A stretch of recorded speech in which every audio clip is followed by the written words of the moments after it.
Ah, bueno. No, por eso va a ser re corto, no. O sea, Hacerlo solo contestar ahí nomás y listo. responde el múltiple de opción. Y eso es Sí, todo.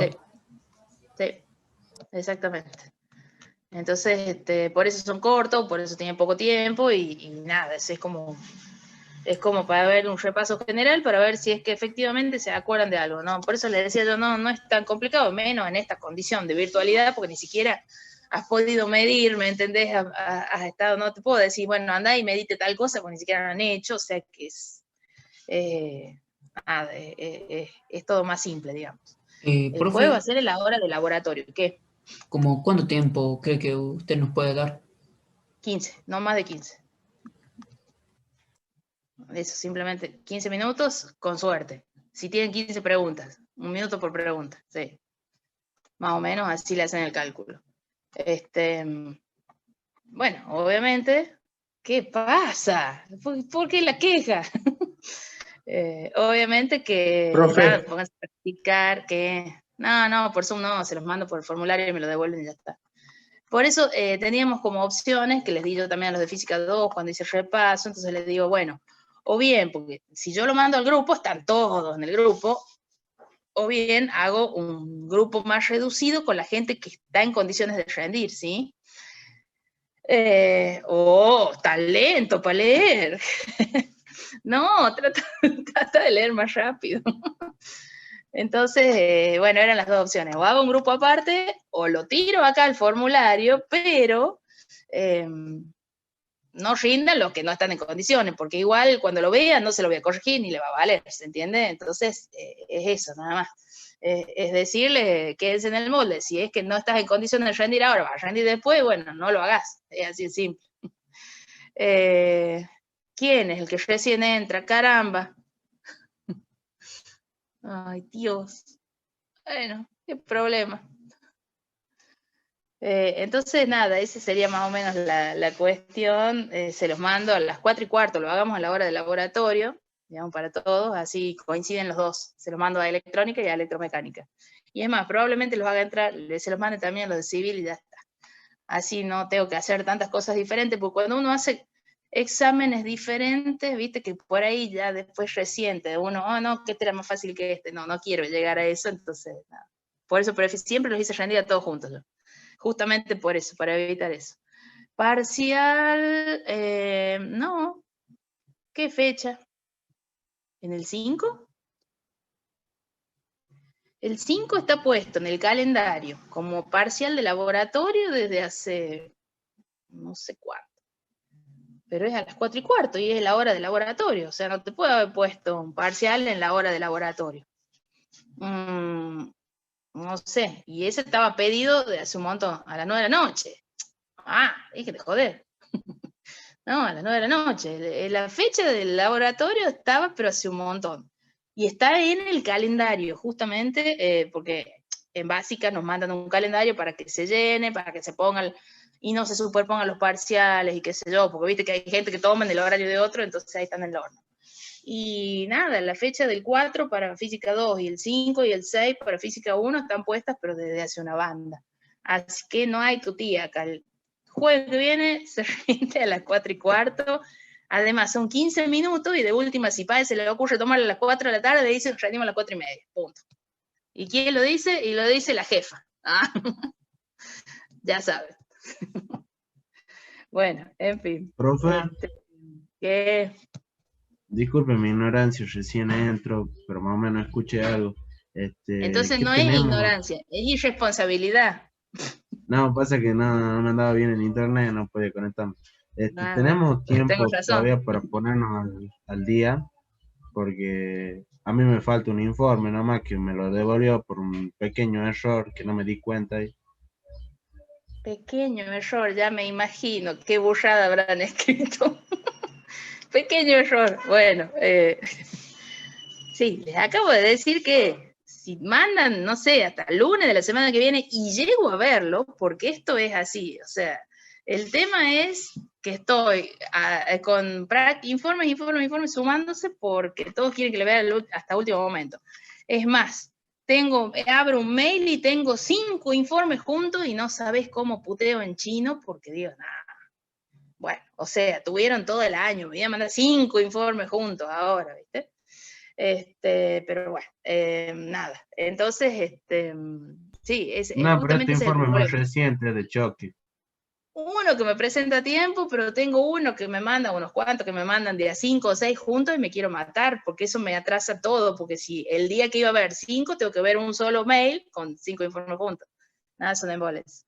Pero bueno, si es que llegara, si llegara, ya sé que te los rebotaba a todos y no sabes cómo me sorprendí de poder aprobarte uno por primera vez. Bueno, Gonzalo, ¿qué va a hacer? Sobre todo esos que decían, bueno, pues vos no contás toda la verdad. Vos no contás que en los informes decía, por ejemplo, acá poner la descripción, porque si no se enoja. Cosas así, él en el informe, y yo lo tengo que leer.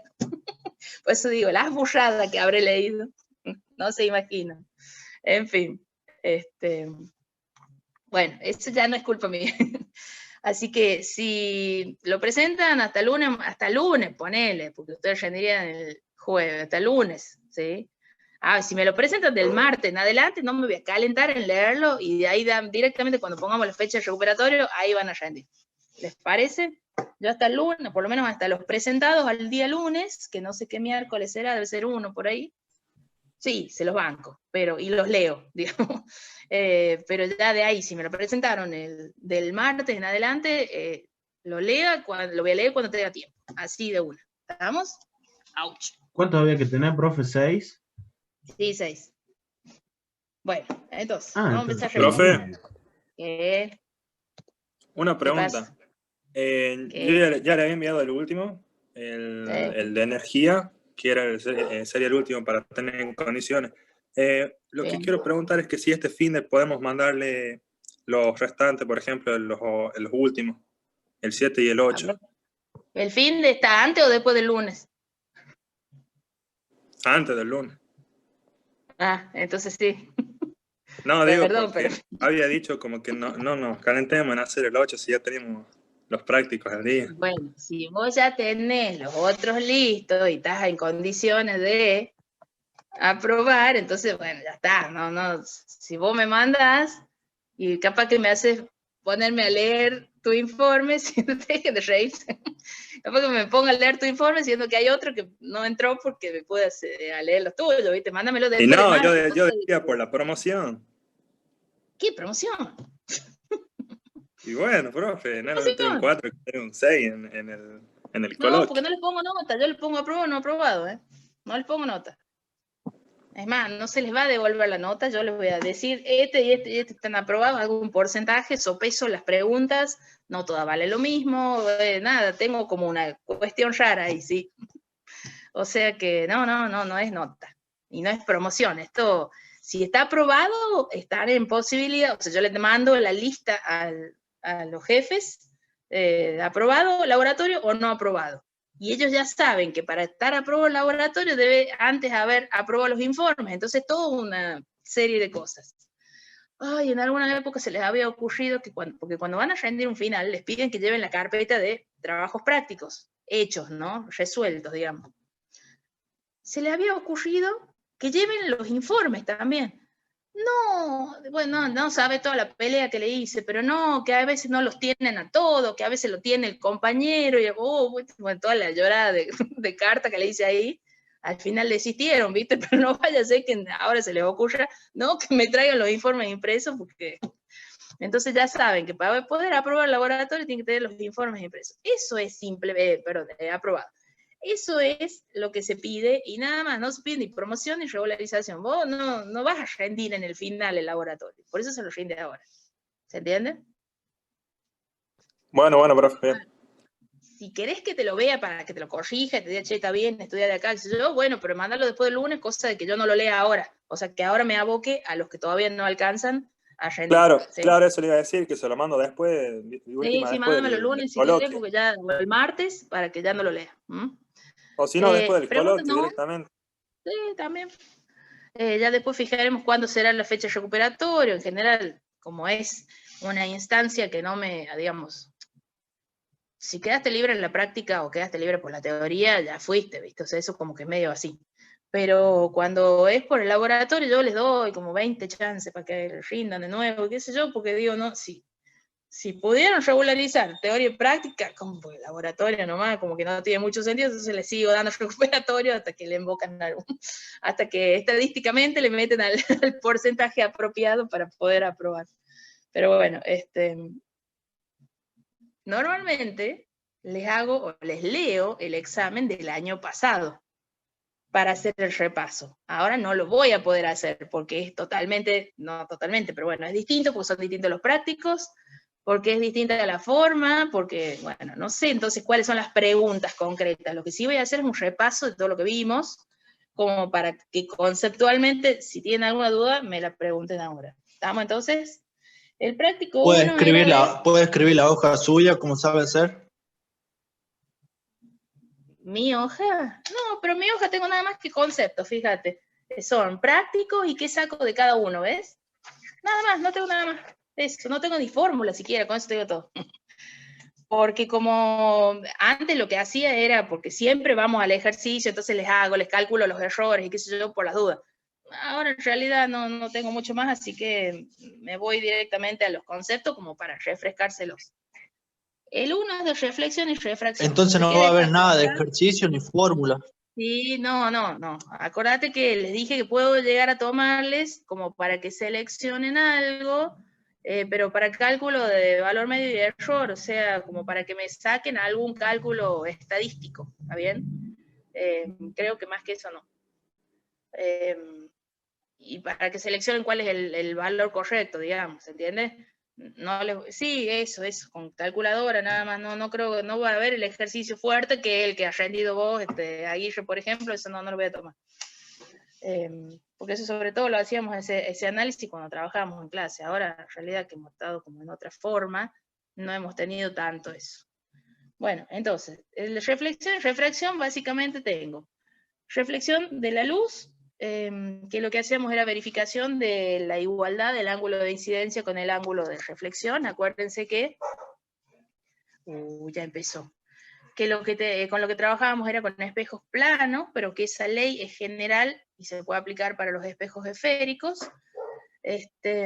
Vimos también que la ley de Snell, básicamente, cuando vimos refracción, porque en el mismo simulador donde teníamos ¿se acuerdan que era como un círculo graduado para que puedan justamente, cuando hacían incidir un rayo, medir cuál era el ángulo, y cuando se reflejaba o refractaba, medir también ese ángulo respecto de la normal. Acuérdense que el eje de donde se miden los ángulos es el eje perpendicular a la superficie, digamos, ¿no? Entonces, con la refracción lo que vimos es, la sugerencia era que prueben para un medio, por ejemplo, como el aire, en la parte superior del goniómetro ese, y un medio más denso, como el agua, por ejemplo, abajo. Entonces, la idea era que vean que para diferentes ángulos, el rayo tendía a acercarse a la normal, porque pasaba de un medio menos denso a uno más denso. Cuando era al revés, porque también les sugería que hagan la inversión de medios, ¿sí? Cuando ponían un medio más denso en la parte superior y uno menos denso en la inferior, veían que el rayo se alejaba de la normal, simplemente siguiendo esa ley de Snell, que era una ley que me permitía además incluso calcular el índice de refracción. Porque el n incidente por el seno del ángulo de incidencia es igual al n del medio de refracción por el seno del ángulo de refracción. Entonces ahí lo que hacíamos, suponiendo que el rayo venía del aire, que era el medio elegido, es calcular el índice de refracción del medio de refracción en sí, del medio transmisor, ¿no? Entonces, bueno, en algunos casos calcularon el del agua, en algunos casos le pusieron vidrio y calcularon el índice del vidrio, pero eso como método es efectivamente un método de determinación de índices de refracción, porque simplemente la ley de Snell es válida. Entonces, como es válida y es bastante precisa y no tiene tanto error ni tanto margen de error, salvo en la medida del ángulo, entonces es un buen método para la determinación de índices de refracción. Y además después lo que hicieron fue ver la reflexión total interna, que recuerden que para eso les hacía que pongan, por ejemplo, vidrio arriba y aire abajo, ¿sí? Porque tenía que pasar de un medio más denso a uno menos denso, y que prueben haciendo incidir rayos a diferentes ángulos, y lo que se observaba es que llegaba un punto en el cual, como el rayo se desvía de la normal separándose, llegaba a un punto para el cual ya el rayo no pasa, sino que se reflejaba, digamos, para arriba, ¿no? Entonces ahí medían, por un lado, ese ángulo límite, y por otro lado lo calculaban usando la ley de Snell. Entonces la idea era un poco que también chequen y verifiquen que la medición del ángulo límite o ángulo crítico para ese par de medios nos daba más o menos igual a lo que nos da el resultado calculado. ¿Estamos entonces? ¿Alguna cosa que tengan duda de eso? No. Bien, vamos al 2. En el 2 lo que teníamos era el de la ley de Hooke, ¿no? Lo que teníamos básicamente eran resortes, que como la idea era mostrar, en primer lugar, cuál era la correlación entre las variables fuerza y estiramiento del resorte. Por eso estaban suspendidos, ¿no? De igual modo, ya saben que esa relación es válida, si no es estiramiento, es compresión, ¿sí? Es lo mismo porque el delta de L o el delta de X, si se quiere, puede ser tanto para un lado o para el otro de esa posición de equilibrio. Entonces lo que usábamos eran resortes verticales, digamos, suspendidos, que cuando se le colgaban o suspendían determinadas masas, el resorte se estiraba respecto de su posición de equilibrio una cierta cantidad. Entonces, si calculábamos cuánto valía, o medíamos, mejor dicho, porque el simulador te permitía medir ese delta de L, y medías por otro lado cuál era la fuerza que le hacías al resorte, que en definitiva es igual al peso que le estás colgando, entonces podíamos ver, si situábamos esos puntos en una gráfica F en función del delta de L, que los puntos se alineaban, digamos, me daban una relación lineal entre ellos, lo cual es típico de la ley de Hooke. Sabemos que la ley de Hooke es F igual a K por delta de L o delta de X. Y donde el signo menos, en realidad, que ese signo responde a qué cosa? Responde a que es una fuerza de restitución, es decir, supongamos que el resorte está estirado, entonces va a tender a comprimirse. Y si el resorte está comprimido, entonces va a tender a estirarse. El signo menos te está diciendo que la fuerza siempre se va a oponer, ¿sí?, al estiramiento o a la compresión para tratar de llevar el objeto a la posición de equilibrio. Entonces me voy a concentrar, lo voy a dejar de lado al signo, porque en definitiva no es importante en ese sentido, sino que simplemente me concentro en la correlación entre la variable fuerza y delta de L o estiramiento en este caso. Bueno, la idea es que con eso calibramos el resorte. Entonces, de hecho, eso también, así como en el otro caso vimos un método neto experimental de determinación de índices de refracción, en este caso también. Este es un método de determinación de calibración de resortes, lo cual te permite medir fuerza, en definitiva. Porque si vos ya tenés el resorte calibrado, ¿qué quiere decir? Le calculaste K, ¿sí? A partir de la pendiente de esa recta, por ejemplo. Entonces, si vos ya sabes cuánto vale K para ese resorte, entonces vos directamente vas después, porque tenés la recta de calibración, ¿no? Entonces vas y medís cuánto se estiró cuando le colgaste un peso desconocido. Y como mediste el delta de L, lo multiplicaste por K y te dio el valor de ese peso o de esa fuerza, porque una vez que lo tenés calibrado, no necesariamente vas a medir siempre fuerzas verticales, pesos, sino que también lo puedes poner cruzado, un resorte horizontal o lo que sea. Una vez que está calibrado, te va a determinar el valor, el módulo, ¿no?, de la fuerza, lo pongas como lo pongas, en cualquier dirección. Bueno, y nada, y después, bueno, eso simplemente que era justamente la manera de obtener un dinamómetro, que es justamente un resorte calibrado. O sea, se le llama dinamómetro porque es un instrumento que permite medir fuerzas. En realidad el nombre viene porque permitiría medir dinas. Dinas es la unidad de fuerza del sistema que no usamos nosotros, ¿no? Pero bueno, de ahí viene el nombre nada más. ¿Alguna duda respecto de ese? No sé si se van acordando. No, profe, ninguno. Bueno, o no se acuerdan de ninguno o no tienen ninguna duda. No, sí, pero sí, mejor no pregunto. Sí, por los simuladores, bueno, sí. está bien entonces. Está bien, entonces. Sí, esto que han estado haciendo el informe hasta recién. Bueno, vamos con el práctico 3. Cinemática unidimensional, hemos dividido en dos, en un movimiento uniforme, en un movimiento uniformemente variado, ¿sí? Y lo que nos centramos básicamente es ¿Qué? Uno, que vean que el movimiento, en realidad, la idea era que vean que es un movimiento recto, rectilíneo, en definitiva, ¿sí? Que cuando vos graficas X en función de T y te da una parábola, no es porque se mueva de manera parabólica el objeto, sino, ¿qué quiere decir? En realidad se mueve en una línea recta, pero en realidad lo que quiere decir es que no es que aumente paulatinamente con el transcurso del tiempo su posición, sino que aumenta mucho más rápido, ¿está bien? Entonces, bueno, la idea justamente era que verifiquen que los dos movimientos son rectilíneos, o sea, se mueve el autito en esa vía horizontal que tenían en el simulador, nada más que en un caso, cuando graficaban X en función de T, nos daba una recta, justamente cuando era uniforme. Una recta cuya pendiente era la velocidad, justamente porque no cambiaba en el tiempo. Mientras que en el otro caso, cuando era el uniformemente variado, que ustedes, aparte era claramente observable que se movía de la misma forma, o se movía y se te iba a flecha el carrito, ¿no?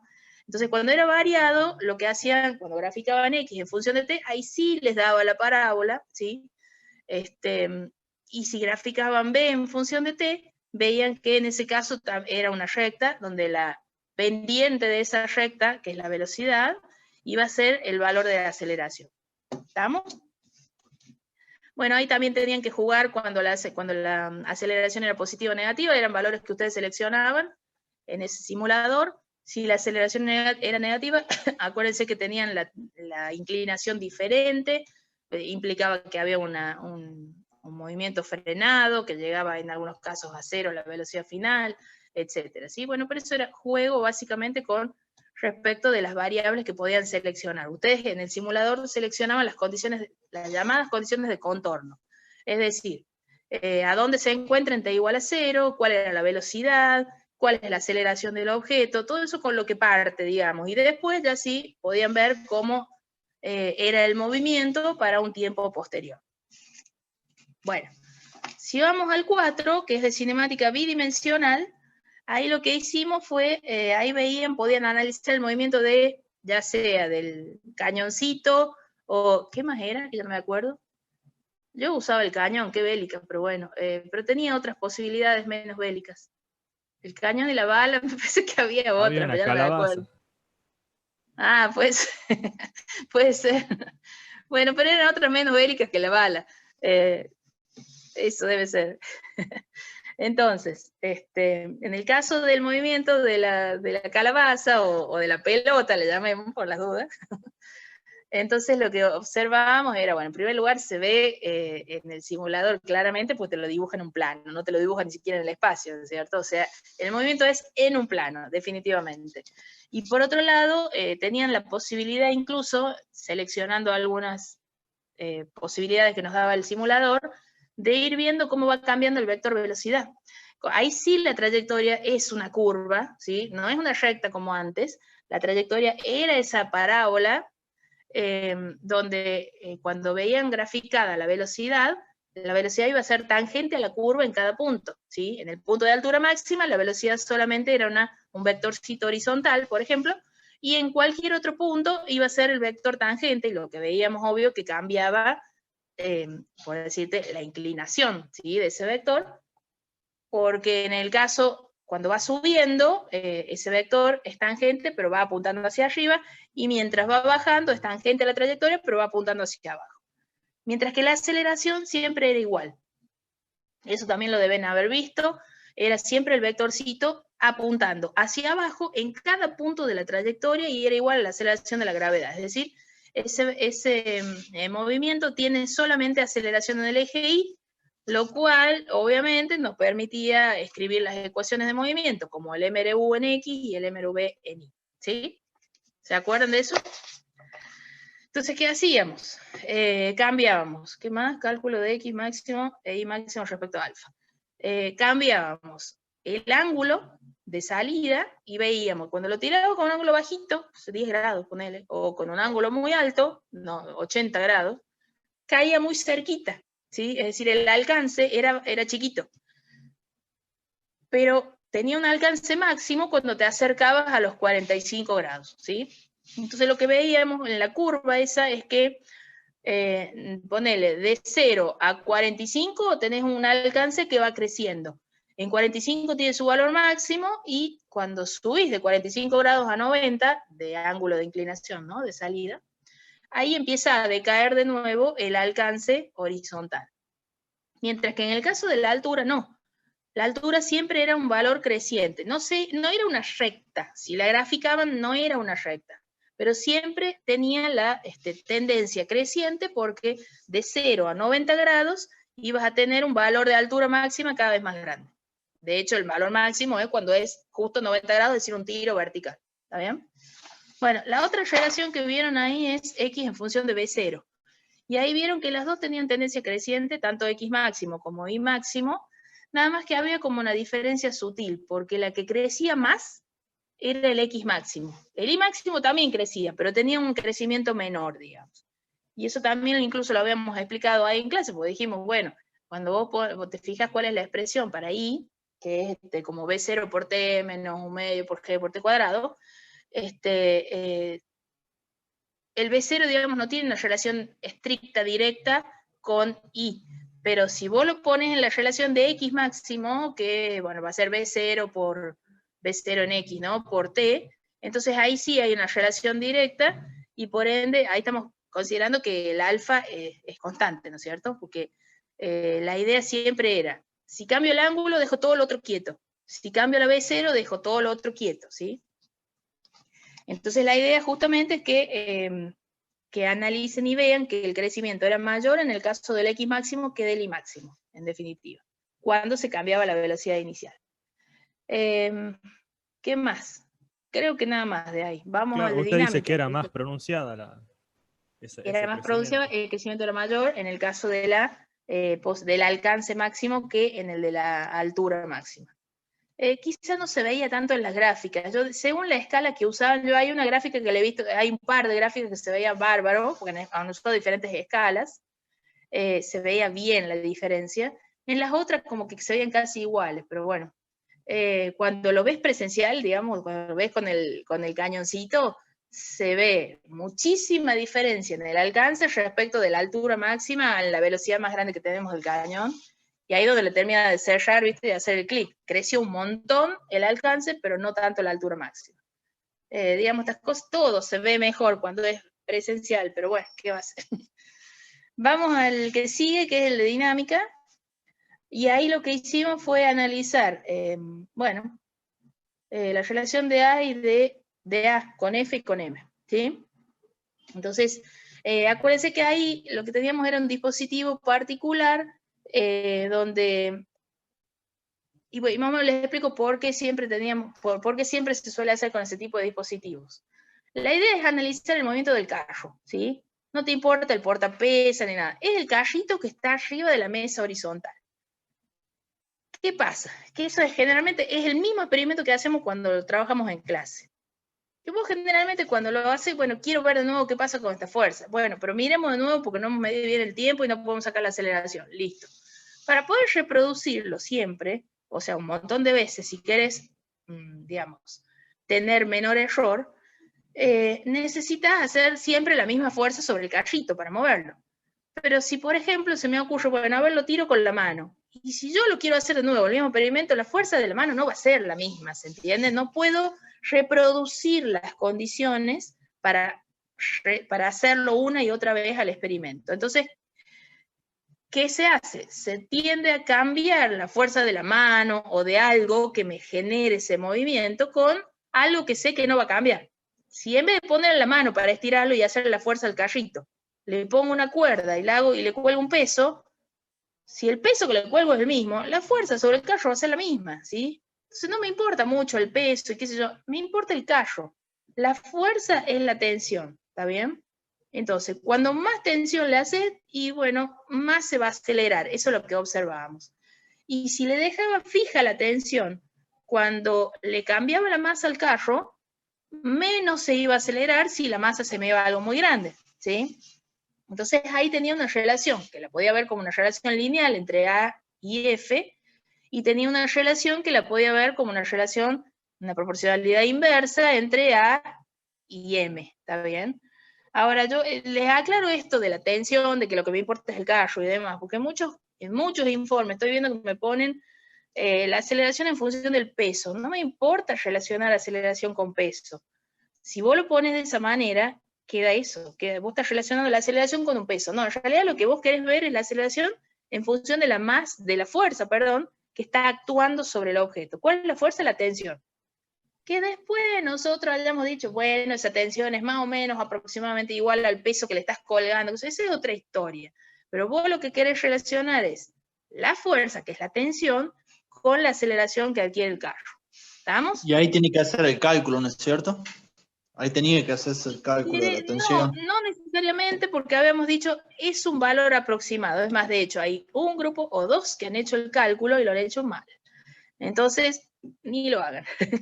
Nada, el valor preciso, y bueno, si quieren después lo hacemos en la práctica, si quieren. Acuérdense que ahí tengo un sistema de dos cuerpos, ¿sí? Entonces debería ser plantear la segunda ley de Newton para el cuerpo que está sobre el carro, sobre el riel, y para el cuerpo que está colgando, ¿cierto?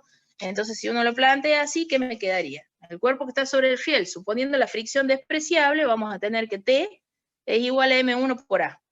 ¿Estamos de acuerdo? Y para el que está colgando, vamos a tener que P2 menos T es igual a M2.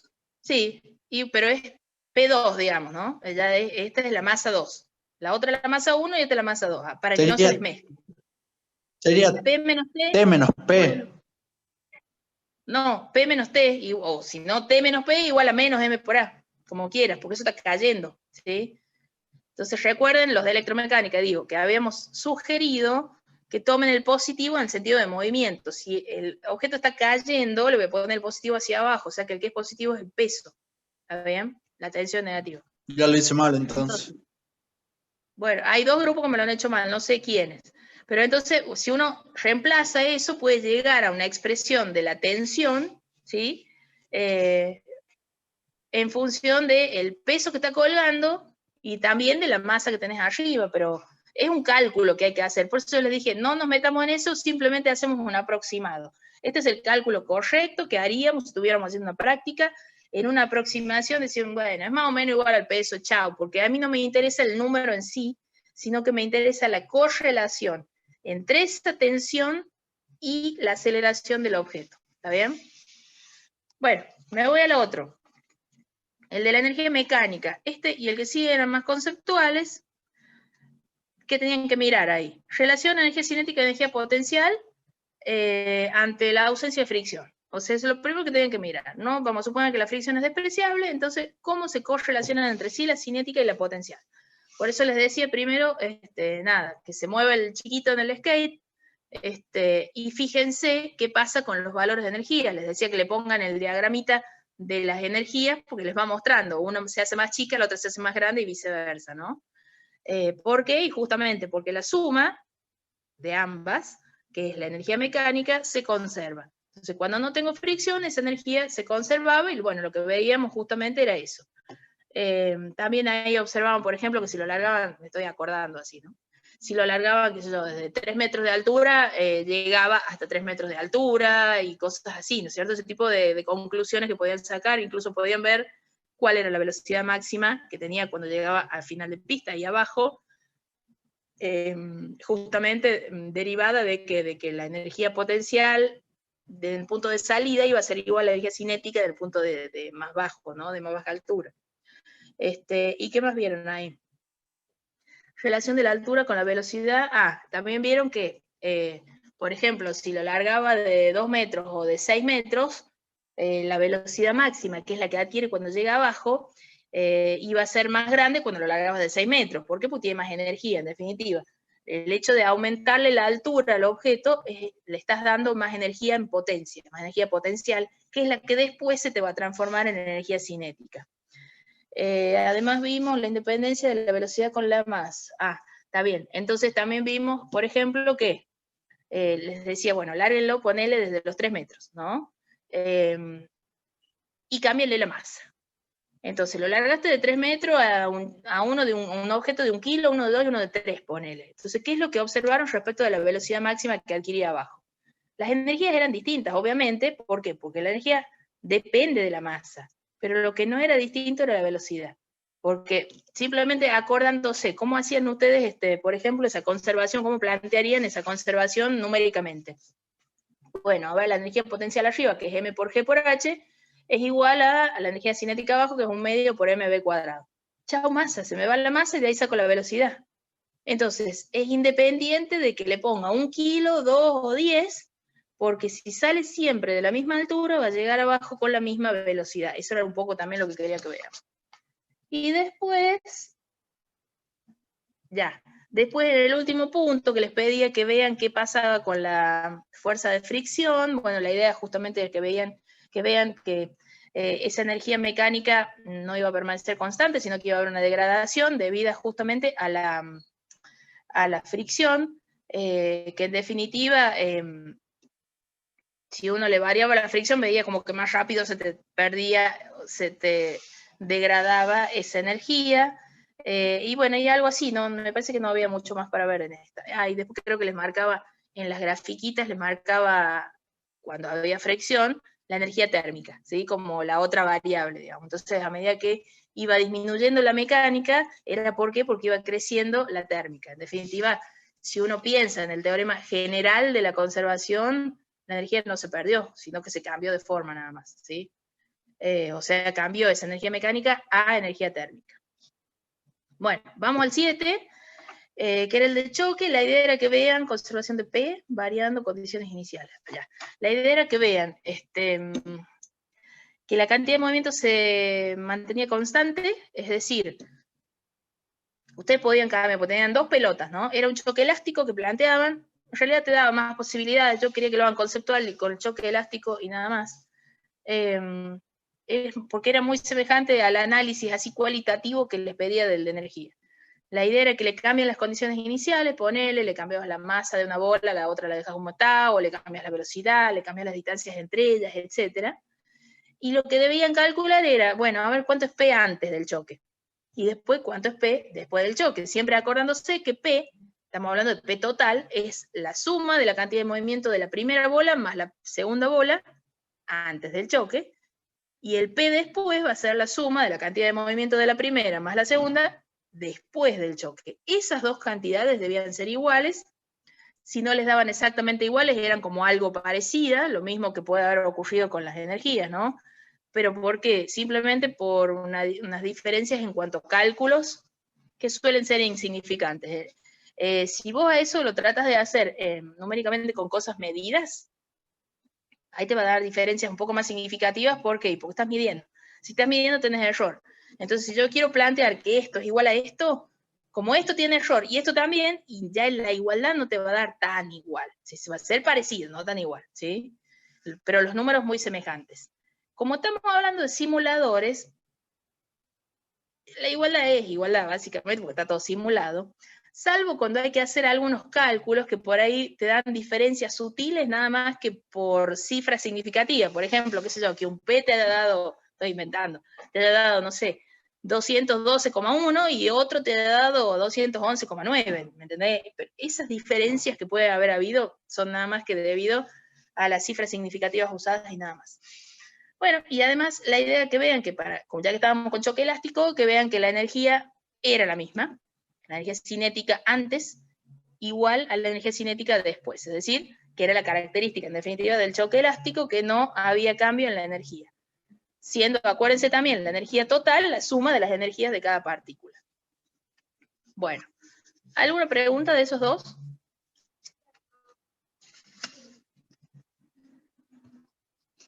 No. No, profe. Bien, vamos a seguir con el último, que es el de movimiento armónico. En este caso, que ya algo de cálculo involucraba, acuérdense que, bueno, todo se basa en el análisis del movimiento armónico de un péndulo simple, donde el periodo está dado por 2pi por la raíz de L sobre G. En definitiva, estamos pensando en un péndulo ideal, ¿no es cierto? No en un péndulo físico, ¿no? En ese caso, lo que les pedía era la relación de T con L. Como L aparece en la ecuación, evidentemente tienen que ver uno con otro, y entonces la idea era que vean qué pasaba cuando alargaban la longitud del péndulo con el período. obviamente que ahí deberían haber podido observar que cuanto más grande era L, el periodo también iba a ser más grande. Siempre piensen que el periodo es el tiempo entre dos oscilaciones consecutivas, es decir, por ejemplo, lo largaste de acá al péndulo, entre que fue y volvió al mismo punto, ese es un periodo, ¿sí? Después les pedía la relación de T con G, que como también está, nada más que como es la raíz de L sobre G, tengo una relación como inversa ahí. Entonces, si G era más grande, T iba a ser más chico, ¿está bien? Entonces eso también deberían haberlo observado, pero eso lo iban a ver con dos o tres puntos nada más, pues les pedí, o sea, el tradicional que es acá en la Tierra, y les pedía que vean en la Luna y en Júpiter como valores más grandes y más chicos nada más, ¿no? Y después les pedí que verifiquen que T era independiente de la masa. Cuando uno pone péndulos así en la realidad, ¿no? En la vida diaria, digamos, si vos pones un objeto a oscilar, vos sabés que a la larga se termina deteniendo. Es más, según la fricción que haya, se te va a detener en 3 oscilaciones o...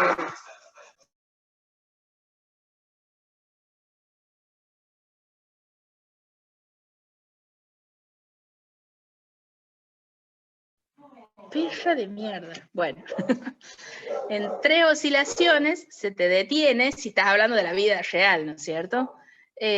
Pero puede ser, si no, que te dure bastante más. Todo va a depender de las condiciones de fricción. Ojo, no solo con el aire. Estamos hablando también del punto de suspensión, que es crítico. Cuando vos querés hacer una medición buena, tenés que, digamos, minimizar el error en el punto de suspensión del péndulo, porque ese es donde más fricción hay.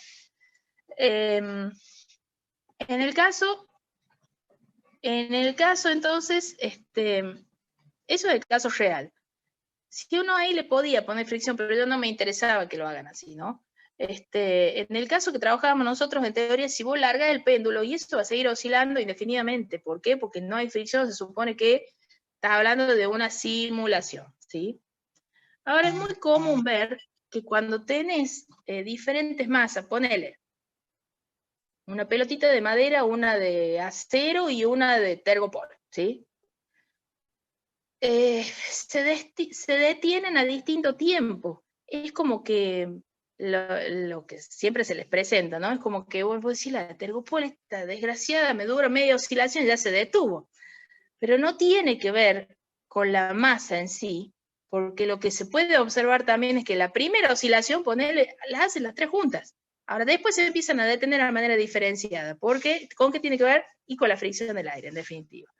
Entonces, para que vean esa independencia, les planteé que dejen una longitud fija y le cambien la masa al objeto. Entonces ahí tenían que medir el periodo, ponerle para 2 masas distintas o 3, y ver que más o menos te da lo mismo. Acuérdense que el más o menos es debido justamente a los errores experimentales en la medición del periodo, o sea que igual no me va a dar, pero sí me pueden dar muy semejantes. Bueno, y lo último que hacíamos con eso era la determinación de G, que eso es un despeje simplemente, pero esto también me da un método, obviamente, un método experimental de determinación de la aceleración de la gravedad, donde lo que tenemos que, pero maximizar los cuidados es en la medida de T. Porque en definitiva una longitud es, bueno, listo, te lo mido fácil, ya está. Pero al medir el tiempo, ahí donde cometes mucho error, entonces por ende, suele ser, digamos, el talón de Aquiles de la medición de G, la medida de tiempo, justamente. Entonces, si quieres una buena medida, tenés que hacer un buen tiempo con un error bastante pequeño para que te salga un valor más o menos cercano. Bueno, eso fue lo que vimos en todos los prácticos que hicimos. Bastante semejantes a lo que se hace en la realidad en el laboratorio, nada más que todo virtual. Pero bueno, digamos, tiene sus diferencias en ese sentido, pero por lo menos me quedo tranquila de que medianamente hemos hecho o hemos tratado de hacer lo más parecido y que efectivamente te deje algún método experimental para medir algo, ¿me entendés? Porque en definitiva esa era la idea. Bueno, ¿alguna pregunta?